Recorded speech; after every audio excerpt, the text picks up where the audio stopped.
గణతంత్ర దినోత్సవం. ఇవాళ భారత రాజ్యాంగం మనకు హక్కులు ప్రసాదించినటువంటి రోజు. ఇవాళ భారత రాజ్యాంగం అమల్లోకి వచ్చినటువంటి రోజుగా మనం చెప్పుకుంటూ ఉంటాం 26 జనవరిని. ఈరోజు అత్యంత కీలకమైంది. ఈ భారత భూభాగం మీద ఉన్నటువంటి ప్రతి మనిషికి హక్కులు పంచిచ్చినటువంటి రాజ్యాంగం అమలైనటువంటి రోజు. ఒక మనుషులకి కాదు, ఈ భూమి మీద ఉన్నటువంటి ప్రతి జీవికి.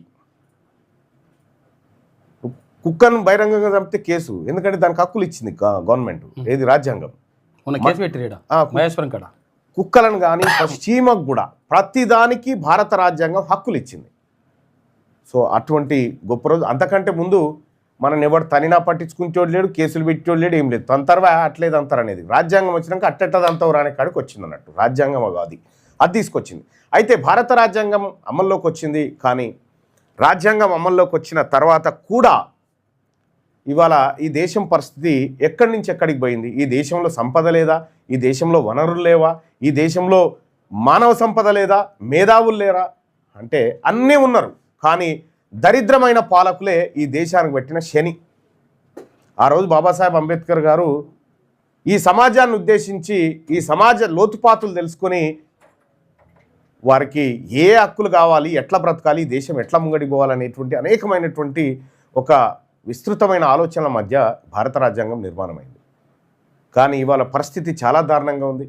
అమలైన తర్వాత నుంచి ఈ రోజు వరకు 26 జనవరిలో ఎన్నో పోయినాయి కదా. ఈ సందర్భంలో ఎక్కడన్నా ఈ దేశంలో ఉన్నటువంటి యువతను ఒకసారి చూసుకోండి, దేశం ఆర్థిక స్థితిగతులు చూసుకోండి, సామాన్యుల పరిస్థితి చూసుకోండి. చంద్రబాబు నాయుడు గారు నిన్ననో మొన్ననో స్టేట్మెంట్ ఇచ్చిండు, ఈ దేశంలో నన్ను మించిన సీనియర్ లీడర్ లేడు, సీనియర్ పొలిటీషియన్ లేడు అన్నాడు. నువ్వు ఏలుబడి చేసినటువంటి తెలంగాణ రాష్ట్రంలో, అటు ఉమ్మడి ఏపీలో, లేదంటే ఇప్పుడున్నటువంటి ఏపీలో రేషన్ కార్డుల సంఖ్య పెరుగుతుందా? కంట్రోల్ బియ్యం తినేట వాళ్ళ సంఖ్య పెరుగుతుందంటే దాని అర్థం ఏంది? పేదోళ్ళు పెరుగుతున్నట్టే కదా లెక్క. కంట్రోల్ బియ్యం పెరుగుతూ ఉంది, తెల్ల రేషన్ కార్డులు పెరుగుతూ ఉన్నాయి అంటే దాని అర్థం ఏంటంటే దేశం దివాలా తీస్తూ ఉంది, ఇంకా పేదరికంలోకి పోతుందని దాని అర్థం. మీరు చెప్తున్నటువంటి జిఎస్డిపిలు, తర్వాత పర్ క్యాపిటా ఇన్కమ్లు, ఇవన్నీ కేవలం కాకి లెక్కలు మాత్రమే. వాస్తవాలు వేరేగా ఉన్నాయి. ఈ భారత రాజ్యాంగం బీసీలకు, మరి ముఖ్యంగా వెనుకబడిన తరగతులకు సౌకర్యాలు కల్పించడంలో కొంత విఫలమైందనేది మాత్రం వాస్తవం. మా వర్గాల నుంచి ఆ ఆందోళన ఉంది. ఆ రోజుల్లో పూర్తి అస్పృశ్యతను ఎదుర్కొంటున్నటువంటి ఎస్సీ ఎస్టీలకు భారత రాజ్యాంగం రిజర్వేషన్ కల్పించింది చట్టసభల్లో. కానీ బీసీలకు అటువంటి ప్రయత్నం చేసినా ఎవరు కూడా దాన్ని మాట్లాడనివ్వలేదు. జవహర్లాల్ నెహ్రూ గారు అయితే ఆ టాపికే ఎత్తొద్దని చెప్పిండు. ఆ తర్వాత అనేక సార్లు కాంగ్రెస్ పార్టీ బీసీలను మోసం చేస్తూనే ఉంది. ఇప్పుడున్న భారతీయ జనతా పార్టీ అదే కొనసాగిస్తూ ఉంది. ఇక్కడ మనం గమనించాల్సినటువంటి అంశం ఏంటంటే, బీసీలకు చట్టసభల్లో రిజర్వేషన్ కావాలని దశాబ్దాల నుంచి అనేక పోరాటాలు జరిగినాయి. మండల్ కమిషన్ రిపోర్ట్ని ఇంప్లిమెంట్ చేయాలని ఎవరు మన కాన్శీరామ్ గారు 48 రోజులు దీక్ష చేపట్టిండు పార్లమెంట్ ముంగట కూర్చొని. అయినా కూడా ఈ దేశం చలించలే. ఈ దేశంలో అత్యంత వెనకబడిన వర్గాలుగా బీసీలు మిగిలిపోయినారు. అందుకోసమే బీసీలకు కూడా చట్టపరమైనటువంటి చట్టసభల్లో ఖచ్చితంగా రిజర్వేషన్ రావాలి. ఈ రేవంత్ రెడ్డో, జానారెడ్డో, ఈ ఉమ్మాయ జక్కా వీళ్ళు ఇద్దరు చేస్తారు, అదంతా ఒట్టి మాట వీళ్ళతో కాదు. వీళ్ళు ఎంతసేపు ఉన్నా బీసీల మీద బండెత్తేస్తాను తప్ప దేనికి పనికిరారు. కానీ ఇదే భారత రాజ్యాంగం బీసీలకు ఏమిచ్చింది, రెడ్లకు వెలమలకు ఏమిచ్చింది ఒకసారి చూడాలి మనం. 27% రిజర్వేషన్ ఓబీసీలకు, 27% రిజర్వేషన్. అది ఉద్యోగాలలో మళ్ళీ విద్యా సంస్థలలో కూడా మొన్న వచ్చింది, 2006 ఏమొచ్చింది. కానీ అంతకుముందుకు లేదు. బీసీలకు రిజర్వేషన్ ఇస్తా అంటే కోర్టు గుండెలు బాదుకుంటుంది, ఈ అగ్రవర్ణ నాయకులు గుండెలు బాదుకుంటారు. అట్లెట్లు ఇస్తారు, ఆగమైపోతుంది, టాలెంట్ మిస్ అవుతుంది, ఇవన్నీ చెప్తూ ఉంటారు. కానీ అగ్రవర్ణాలకు రిజర్వేషన్ ఇచ్చే కాడ ఎంత దారుణమైన రిజర్వేషన్ అమలవుతా ఉందో ఒకసారి మనం ఈ లెక్క చూసుకున్న తర్వాత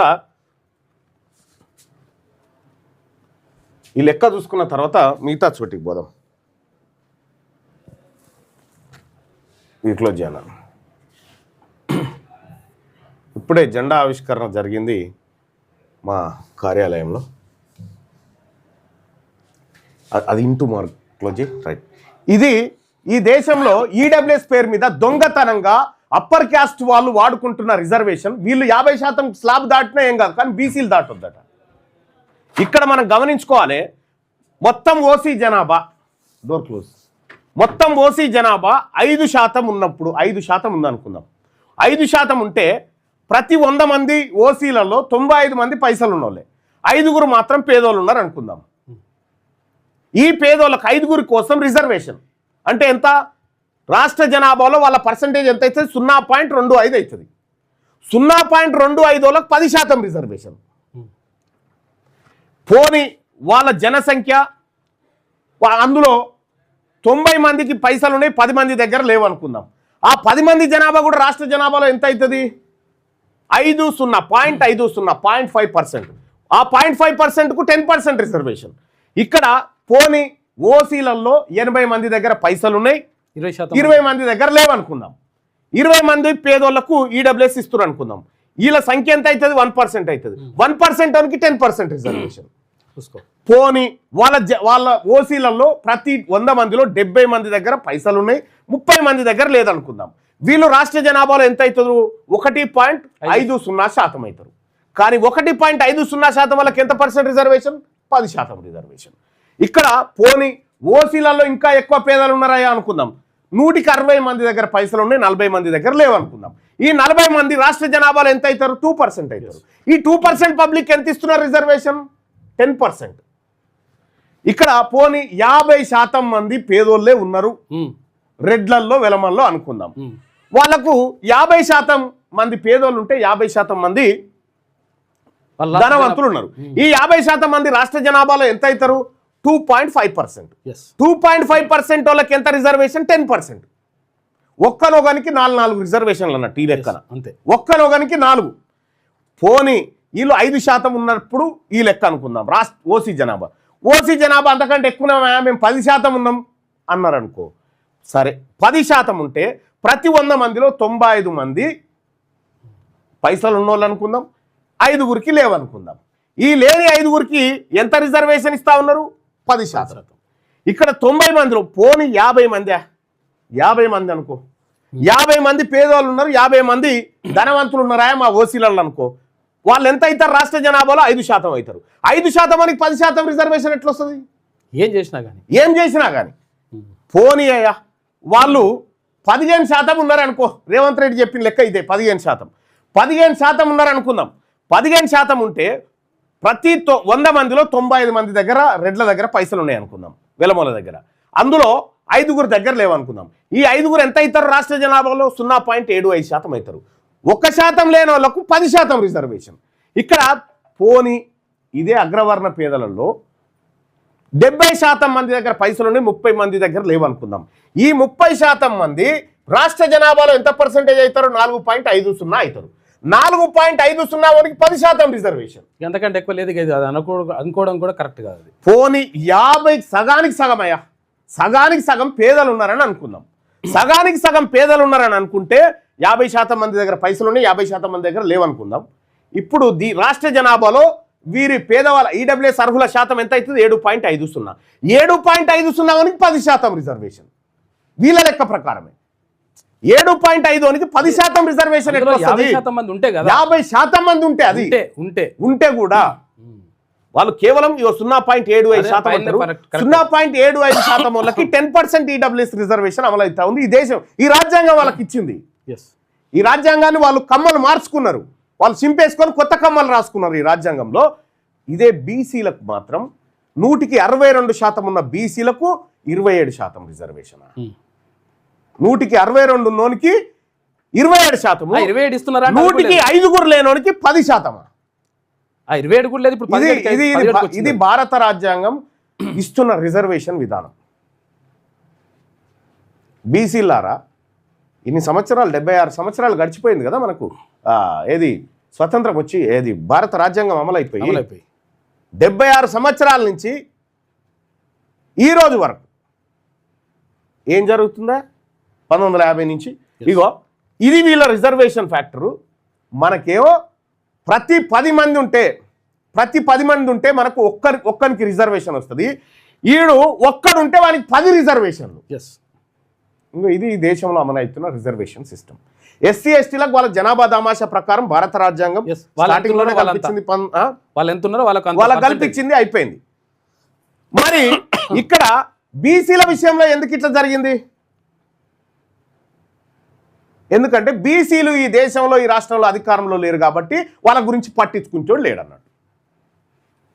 ఇట్లా ఇన్ని రకాలుగా ఇదంతా క్లియర్ డాటా కదా. ఏ పత్రిక అన్నా తెలంగాణ రాష్ట్రంలో కానీ ఈ దేశంలో ఉన్న కొన్ని నేషనల్ మీడియా వేస్తాయి, కానీ ఈ తెలంగాణలో ఉన్న ఏ పత్రిక అన్నా ఇగో ఇదిరా జరుగుతున్న అన్యాయం బీసీలకు కానీ ఒక్క పత్రికనన్నా పెట్టిందా? ఎప్పుడన్నా చర్చకు పెట్టిందా? 42% రిజర్వేషన్ బీసీలకు కావాలంటే కోర్టుకు పోయి ఆపిన రెడ్లు మరి ఇది ఎట్లా ఇంప్లిమెంట్ అయింది? అదే కోర్టు వీళ్ళకి ఇవ్వచ్చు అని చెప్పింది, మనకి ఇవ్వద్దని చెప్పింది. ఈ కోర్టు ఇది న్యాయం, మనకి ఇవ్వద్దట, వాళ్ళకి ఇవ్వాలన్నట. వాడు ఒక్కడు కూర్చుంటే 10 బిర్యానీలు పెడతారట, మన వాళ్ళు 10 మంది కూర్చుంటే ఒకటే బిర్యానీ పంచుకొని తినన్నట. ఇగో ఇది వాళ్ళ కథ. ఇది ఈ దేశంలో రాజ్యాంగం కథ. ఈ రాజ్యాంగం ఈ పౌరులకు ఇచ్చినటువంటి హక్కులు, రిజర్వేషన్లు ఇవి. పన్నులు కట్టాలి. పన్నులు మరి 10 మంది బీసీలను కూర్చున్నాం, 10 మంది దగ్గర పన్నులు వసూలు చేసిరు.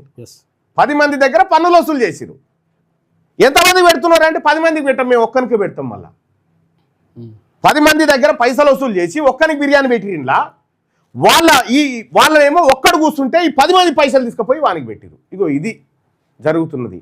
ఇవాళ తెలంగాణ రాష్ట్రంలో బీసీ నిరుద్యోగులు చాలామంది, అన్న నువ్వు నిరుద్యోగుల గురించి మాట్లాడాలన్నా అంటాడు, నోటిఫికేషన్ల గురించి నోటిఫికేషన్ లేచి వీళ్ళని నోట్లే పోయి అన్న తీసుకపోయి మా వాటా మాకు తేలాలని కొట్లాడుతున్నాం కదా. ఈడబ్ల్యూఎస్ లేకుండా చేయాలి ఈ రాష్ట్రంలో. ఈడబ్ల్యూఎస్ అనేది మోసం, దుర్మార్గం, అనేక రకాల. ఎంత దుర్మార్గం అంటే ఇక చూడ్రి, గతంలో వీళ్ళు ఎవరు యాదవత్రయం కొట్లాడింది మహిళా రిజర్వేషన్కి సంబంధించి వచ్చినప్పుడు మహిళా రిజర్వేషన్ ఆపాలంటే పెద్దగా చూపించారు తప్ప, అయితే ఆ మహిళలలో మా బీసీ మహిళలు లేరు అని అడిగిరు వాళ్ళు. అవును, మహిళలలో మా బీసీ మహిళలు ఉంటాయి కదా, మాకు రిజర్వేషన్ బరాబర్ మా మహిళలకు కూడా కల్పించండి, అప్పుడే ఈ మహిళా రిజర్వేషన్ అమలు చేయాలని చెప్పారు. అప్పుడు అట్టెట్లయితే అన్నారు. ఇప్పుడు అనుకుంటున్నారు 100% అన్యాయం జరుగుతుంది. రెడ్డి గారు ఉంటే రెడ్డి గారు భార్యనో లేకపోతే ఇక చూడ్రి ఏం జరుగుతుందో చూడ్రి. బీసీలారా, బీసీలకు ఏం జరిగిందో చూడ్రి. ఇది క్లోజ్ చేయన్న. ఇక చూడ్రి, ఇగో ఇది ఎంత ఈడబ్ల్యూఎస్ ఎంత దుర్మార్గం చూడండి. డబ్బులు ఉన్న అగ్రకుల పేదలు బీజేపీ కాంగ్రెస్ రెండు ఎంత దుర్మార్గంగా రిజర్వేషన్ తెచ్చాయనేది ప్రధానంగా చూస్తే ప్రతి బీసీ బిడ్డకు రక్తం మరిగిపోతుంది. బీజేపీ యొక్క దుర్మార్గం బీసీలకు కొన్ని తరాల్ని వెనక్కి నెట్టుతుంది. ఇగో నీట్ ఎంబీబీఎస్లో All India Institute of Medical Science Mangalagiri cut off మార్కులు చూడ్రి. ఓబీసీలకేమో 1733 ర్యాంకు తర్వాత వస్తే ఇక సీట్ రాలే. అదే రెడ్లకేమో 3000 చదువు రాకపోయినా ర్యాంక్ ఇచ్చి ఉద్యోగం ఏది సీట్ ఇచ్చారు. రెడ్లకు, వెలమలకు, అప్పర్ క్యాస్ట్ వాళ్ళకు అంతా. ఇగో ఓబీసీ వాళ్ళకు 2500 పైకి ర్యాంక్ వస్తే లేదు ఇక సీటు. అదే ఈడబ్ల్యూఎస్ వాళ్ళకు 4000 దాకా వచ్చినా రెడ్లకు, వెలమలకు ఇచ్చేసారు. ఇగో ఇది మన బతుకు. డబుల్ నేను అడుగుతా ఉన్నా, మన బీసీ బిడ్డల కంటే 1525 ర్యాంక్ ఎక్కువ వచ్చిన సీట్స్ పొందిన అగ్రకులాల వాళ్ళు పేదలంట. ఇది ఎంతమందికి తెలుసు? గొర్రెలు మాదిరిగా ఆలోచన లేకుండా ప్రశ్నించడం చేతగాని మన బీసీ రాజకీయ నాయకులు, మేధావులు, చదువుకున్న విద్యావంతులైనా మన ఈ సమాచారాన్ని మన వర్గాలకు వివరంగా చెప్పండి. మన వాటా భాగం మనకు రావాలి. మోసం చేస్తున్న అగ్రకుల పార్టీల రాజకీయం గురించి అందరికీ అర్థమయ్యేలా చెప్పండి. మీరు చెప్తుంది ఇదే కదా. ఏదిరా మా వాటా అని అడుగుతా ఉన్నాం. ఇప్పుడు నేను అడుగుతా ఉన్న నిరుద్యోగ సోదరులను నోటిఫికేషన్ వేసి ఈడబ్ల్యూఎస్ భర్తీ చేయమంటారా? దేనికోసం చేయమంటారు? మా బీసీ బిడ్డలు 10 మంది ఎక్కువ ఎస్ఐలు అయితే తప్ప, 10 మంది ఎక్కువ ఎంఆర్ఓలు అయితే తప్ప, 10 మంది టీచర్లు ఎక్కువ అయితే తప్ప, 10 మందికి ఎక్కువ అవకాశాలు వస్తే తప్ప, అన్యాయంగా ఈడబ్ల్యూఎస్ పేరు మీద దోచుకుంటా ఉంటే నోటిఫికేషన్లు వేయాలని చెప్పి ఈ అగ్రకుల పార్టీలు చెప్తా ఉంటే ఈ పోరగాళ్ళు 2-3 తిరుగుతూ ఉన్నారు. నోటిఫికేషన్లు వేయాలి. ఎప్పుడు వేయాలి? ఈడబ్ల్యూఎస్ను తీసేసేయాలి. మొన్న చూడలే గ్రూప్ 2లో, గ్రూప్ 1లో ఏం జరిగిందో? మొత్తం రెడ్లు 172 మంది రెడ్లు దొరబడ్డారు. దాంట్లో రెడ్లు, వెలమలు 172 మంది అందులో దొరబడ్డారు. 563 పోస్టులలో 172 మంది రెడ్లే దొరబడ్డాడు. విషయం ఏంటంటే, ఒక విద్యార్థికి సార్ చదువు చెప్పిండు, వాడంతా లావర్సి తిరిగిపోదా పట్టించుకోలే. ఆ తిరిగిన రెడ్డి పోరానికి వచ్చింది, చదువు చెప్పిన సార్కు రాలే గ్రూప్ 1 ఉద్యోగం. చాలా మంది జరిగింది ఇది. వానికి చదువు రాదు, వానికి గ్రూప్ 1 వచ్చింది, వానికి చదువు నేర్చుకోరా అని మొత్తం పుస్తకాలన్నీ పఠనం చేసిన సార్కు రాలే గ్రూప్ 1. నేను చెప్తా ఉన్నా నిరుద్యోగ సోదరులారా, ఇక్కడ ఏవైతే ప్రేరేపిత ఉద్యమాలు జరుగుతాయో వాస్తవాన్ని గ్రహించండి. ఇక్కడ ఈడబ్ల్యూఎస్ ఖతం చేయకపోతే ఎన్ని నోటిఫికేషన్లు వేసినా నీకు ఏమొస్తుంది? ఫస్ట్ ఈడబ్ల్యూఎస్ను అంతం చేయాల్సిందే, లేదా మా వాట మాకీరి, మా పాలు మాకిచ్చేరి. మీరు చెప్పిన దానికి మా లెక్కలు కులగణలో లెక్కలు జరిగి 56 ఇచ్చేరు మాకు, మా 56 మాకు ఇచ్చేరి. మీరు ఇయ్యారని మాకు తెలుసు, అందుకోసమే తీసుకోవడానికి వచ్చినాం. ఇంత అన్యాయం బీసీలకు జరుగుతూ ఉంటే ఇన్ని రకాల, మొన్ననే కదా లెక్కలు చెప్పింది, 11,500 కోట్ల రూపాయలు బడ్జెట్ పెట్టి 2,400 కోట్ల రూపాయలు ఖర్చు పెట్టని దుర్మార్గపు దొంగ అగ్రకుల ప్రభుత్వం ఇదని చెప్పిన కదా, అసెంబ్లీలోనే శాసనమండలిలోనే మాట్లాడి చెప్పిన కదా. ఆర్థిక దోపిడీ, విద్యా దోపిడీ, ఉద్యోగ దోపిడీ, రిజర్వేషన్ల దోపిడీ, సామాజిక దోపిడీ, ఇవన్నీ మా చుట్టూ పెట్టి అగ్రకులాలకు ఇస్తేనేమో వాళ్ళకి ఇవ్వాలన్నట. వాళ్ళకి ఈడబ్ల్యూఎస్ రిజర్వేషన్ ఇవ్వచ్చు అని సుప్రీంకోర్టు చెప్తుంది. ఈడబ్ల్యూఎస్ వాళ్ళకి రిజర్వేషన్ ఇవ్వచ్చండి వాళ్ళకట. ఈ ఈడబ్ల్యూఎస్ అంటే ఏందట అంటే పేదోళ్ళట. బీసీలలో పేదోళ్ళు లేరా? తిండి గతిలో ఎస్సీలలో లేరా? ఎస్టీలలో లేరా? వాళ్ళకి మల్లర్లో లేదట. ఈడబ్ల్యూఎస్ కోట ఓన్లీ రెడ్లకు వెలమలకు వీళ్ళకి మాత్రమే. వీళ్ళకి బీసీలు ఎస్సీలు ఎస్టీలు రావద్దట. మళ్ళా ఓపెన్ కేటగిరీలో ఉన్న 50% నుంచి 10% కట్ చేసి వాళ్ళకి ఇచ్చిరు. అంటే బీసీలకు ఓపెన్ కేటగిరీలో కొట్టుకునేటువంటి అవకాశాలు తగ్గించి వాళ్ళకు దోషిపెట్టింది ఈ ఈడబ్ల్యూఎస్ అనేది చాలా ప్రమాదకరం. ఈ ఈడబ్ల్యూఎస్ ను ఖతం చేస్తుంది తెలంగాణ రాజ్యాధికార పార్టీ. అర్హులైన పేదలు ఎవరన్నా ఒకటి అరా ఉంటే వాళ్ళ కోసం ఆలోచిస్తాం, కానీ ఈడబ్ల్యూఎస్ ఎట్టి పరిస్థితుల్లో మా బీసీ నిరుద్యోగులకు కానీ బీసీ ప్రజలకు కానీ ఎట్టి పరిస్థితుల్లో న్యాయం చేయదు.